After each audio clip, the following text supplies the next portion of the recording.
오늘 묵상할 본문은 누가복음 14장 25절로 35절입니다. 각자가 성경 말씀을 읽으신 후에 묵상을 다시 함께 이어가면 좋겠습니다. 오늘 말씀에는 우리가 늘 부담스러워하는 말씀이 담겨 있죠. 누구든지 자기 십자가를 지고 나를 따라야 한다. 정말 들을 때마다 마음이 움찔하고 부담이 생기는 그런 말씀인 것 같습니다. 오늘 함께 말씀 속에 은혜를 나누기를 원합니다. 첫째는 믿음의 각오를 새롭게 해야 한다는 것입니다. 25절에 보니까 수많은 군중들이 예수님을 따라오고 있었습니다. 예수님께서 그들 쪽으로 몸을 돌려 말씀하십니다. 여기 참 많은 사람들이 나를 따라오고 있구나. 그런데 자기 가족이나 자기 목숨까지 미워하지 않으면 나를 따라올 수 없을 것이다. 자기 십자가를 지고 따르지 않으면 내 제자가 되지 못할 것이다. 이런 각오가 되어 있어야 한다는 겁니다. 여기에서 미워한다는 말은 강조하는 표현이에요. 마태복음이나 히브리 어법에서는 덜 사랑하는 것으로 되어 있습니다. 즉, 가족을 정말 미워하고 증오하고 그런 말이 아니라 하나님을 가장 사랑하고 하나님보다 더 사랑하고 아끼는 것은 없어야 한다는 말이겠죠. 그렇게 본다고 하더라도 부담이 되는 건 사실입니다. 부모가 되다 보니까요. 가족을 부양해야 한다는 부담감, 자녀를 양육하는 부담이 당연하게 마음에 생기더라고요. 그런데 그것을 하나님 때문에 내려놓는다? 그게 결코 쉬운 일은 아닙니다. 그렇기 때문에 여기에는 각오가 필요한 것 같습니다. 주님이 물으시는 겁니다. 많은 군중들에게요. 너희는 그런 각오가 되어 있느냐? 정말 그런 각오를 가지고 끝까지 따라오려고 하느냐라고 말입니다. 그러면서 공사와 전쟁의 예를 드시죠. 예수님이 이 말씀을 하시기 몇 년 전에 부실한 공사로 인해 경기장이 무너지는 사고가 있었습니다. 돈이 모자라다고 해서 대충 짓는 건축물이 얼마나 헛되고 의미 없는가를 사람들은 알게 되었죠. 또 분봉왕이었던 헤롯 안디바가 전쟁에서 얼마 전에 크게 패했습니다. 이 사건 역시도 이기지 못할 싸움을 하면 안 되겠다고 사람들이 깨닫고 생각하게 되었을 겁니다. 좀 따져보고 공사를 하던가 전쟁을 해야지, 이런 사람들의 공감대가 형성되어 있었던 것 같아요. 그걸 예수님을 따르는 사람들에게 적용하신 겁니다. 너희가 나를 따르겠다고 하는데 그 결말이 정말 어떨지 알고 따라오는 것이냐? 나를 따를 때 어떤 희생이 필요한지, 어떤 일들을 포기해야 하는지 따져보고 정말 끝까지 따라올 수 있겠다는 다짐이 있어서 따라오는 것이냐? 이렇게 말입니다. 처음 들으시는 분들도 많으실 거예요. 예수님 믿는 게 그냥 따뜻하고 부드럽고 위로가 되는 것처럼 느끼는 분들은 예수님이 이렇게 말씀하시는 것에 놀라실 수도 있을 것 같습니다. 그런데 주님은 분명히 말씀하십니다. 따라갈 수 있을 것 같아서 시작했다가 중간에 그만두는 것은 다 짓지 못하는 건축물과 같고, 내가 이길 것 같아서 시작했는데 못 이기고 패배한다면 어쩌겠느냐라고요. 정말 따를 각오가 되어 있느냐고 물으십니다. 메시지 성경에는 33절을 이렇게 말합니다.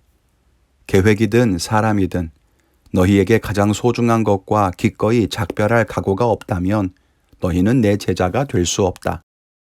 우리들에게 이런 각오가 있습니까?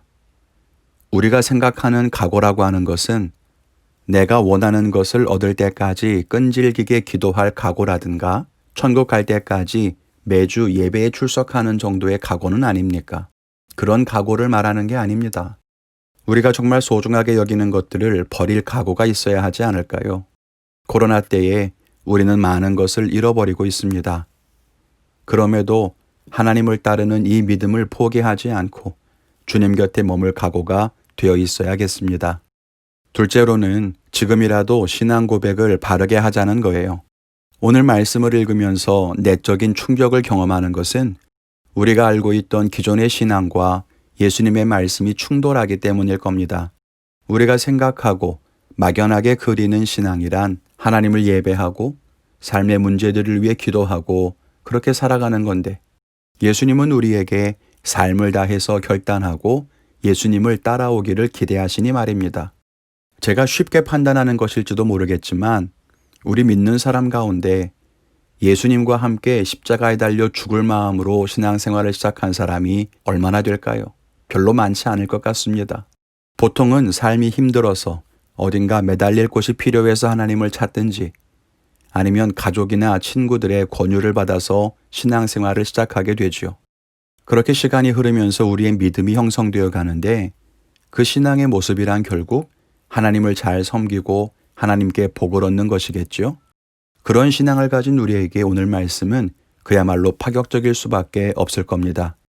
우리는 우리의 신앙을 다시 점검해야 합니다. 코로나 사태로 인해서 교회가 닫히고 회중 예배가 멈추었을 때 우리는 당황했습니다. 신앙의 모든 것을 잃어버린 것처럼 안타까워했지요. 모여서 예배하는 그것이 신앙의 본질도 아니지만 만약 그것이 본질이라고 해도 우리는 지금 그것을 잃어버린 안타까움을 잊어가고 있지는 않습니까? 간절함이나 애통함은 사라져가고 이제 익숙해져 가는 거죠. 우리의 신앙은 무엇일까요? 예수를 믿는다는 것, 하나님의 백성이 된다는 것은 무엇일까요? 우리가 그것을 다시 분명하게 세우지 않으면 안 될 것입니다. 예수님은 오늘 말씀 속에서 소금의 이야기를 하십니다. 소금은 그 맛을 잃으면 소금이 아닙니다. 모양만 소금인 것은 아무런 의미가 없어요. 그냥 버려도 되는 겁니다. 우리는 성도입니다. 예수님을 따른다는 뜻이지요. 그런데 예수님을 따르는 모습이 없으면 겉모습은 아무 의미가 없습니다. 버려져도 된다는 거예요. 우리에게 진짜 짠맛이 있습니까? 하나님을 가장 사랑하는 모습, 자기를 십자가에 못 박는 모습, 그리스도를 따르는 순종의 모습이 있습니까? 예배가 다시 열려서 교회에 출석하는 것 너무 좋습니다. 그런데 예배에 참석하는 겉모습 말고 예배의 은혜를 정말 누리고 예배에서 자신을 하나님께 내어드리는 진짜 믿음의 본질이 있냐는 겁니다. 기도하는 모양이 중요한 게 아니에요. 기도의 내용이 다 내 욕심뿐이고 세상적인 욕망을 위해서 원통해하며 쏟아내는 기도가 뭐가 중요하겠어요. 그건 진짜 신앙이 아닙니다. 짠맛이 아닌 거죠. 우리의 신앙 고백을 다시 써야 합니다. 내가 믿는 하나님은 누구이시고 내가 따르는 예수님은 누구이신지 다시 성경을 통해서 배워야 합니다.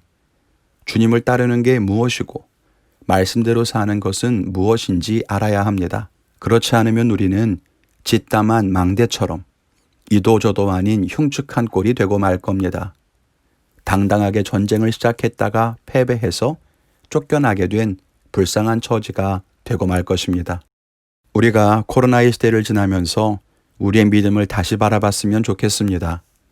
오늘 예수님 말씀처럼 정말 지켜야 할 것이 무엇인지를 알고 진짜 믿음을 가지고 살아갈 수 있기를 바랍니다. 오늘도 주님과 동행하며 승리하시기를 간절히 축원을 드립니다.